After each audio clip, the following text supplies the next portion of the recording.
Halo semuanya, kenalin nama saya Nika Danuvalia Paramita dengan NIM 24020200548. Dan saya berasal dari kelas AE. Jadi di video kali ini saya akan menjelaskan atau memaparkan jawaban saya sesuai dengan soal Interpersonal Skill UTS. Jadi kita langsung aja, let's move on to the video. Pernyataan Gandhi mengingatkan saya bahwa harga diri datang dari dalam diri kita sendiri. Orang lain tidak akan bisa menjatuhkan kita kalau kita tidak mengizinkannya.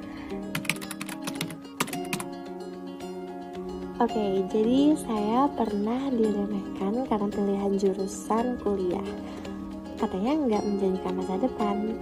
Awalnya sempat ragu, tapi akhirnya saya sadar kalau saya percaya diri dan fokus buktiin lewat tindakan, omongan negatif tuh nggak akan lagi berpengaruh.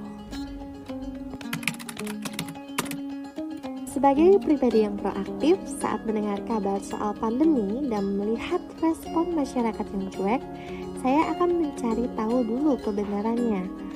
Kalau ternyata benar, saya akan ikuti anjuran yang ada. Tapi kalau hoax, saya nggak langsung percaya dan akan bantu klarifikasi ke orang sekitar dengan cara yang bijak. Menurut pandangan saya, begin with the end in mind berarti kita memulai sesuatu dengan gambaran jelas tentang tujuan akhir. Jadi, setiap langkah yang kita ambil itu terarah dan gak asal-asalan. Contohnya dalam hidup saya kuliah sambil kerja karena saya punya tujuan jangka panjang.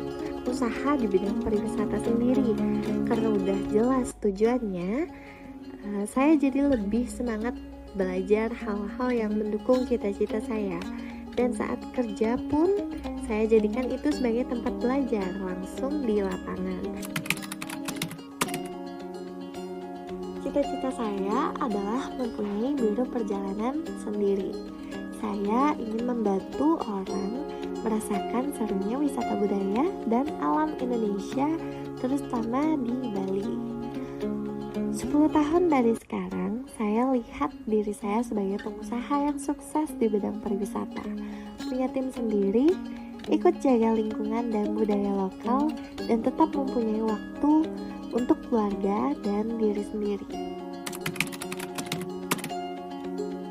Di umur saya yang sekarang, penyesalan yang saya alami selama ini yaitu kurang mendokumentasikan momen. Jadi saya kehilangan sosok yang saya cintai, dan karena saya kurang mendokumentasikan momen, saya juga merasa kehilangan momen-momen bersama beliau.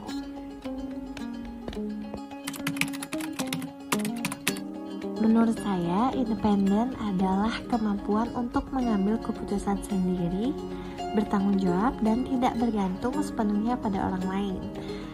Saat ini, saya belum sepenuhnya berada di fase independen, karena saya masih sering membutuhkan bantuan dan arahan dari orang lain. Namun, saya sedang belajar untuk menjadi lebih mandiri sedikit demi sedikit.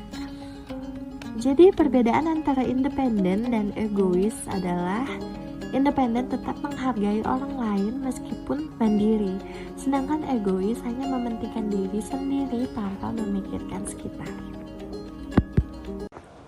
Oke, jadi itu adalah jawaban dari soal UTS Interpersonal Skill dari saya. Semoga bisa bermanfaat bagi kita semuanya.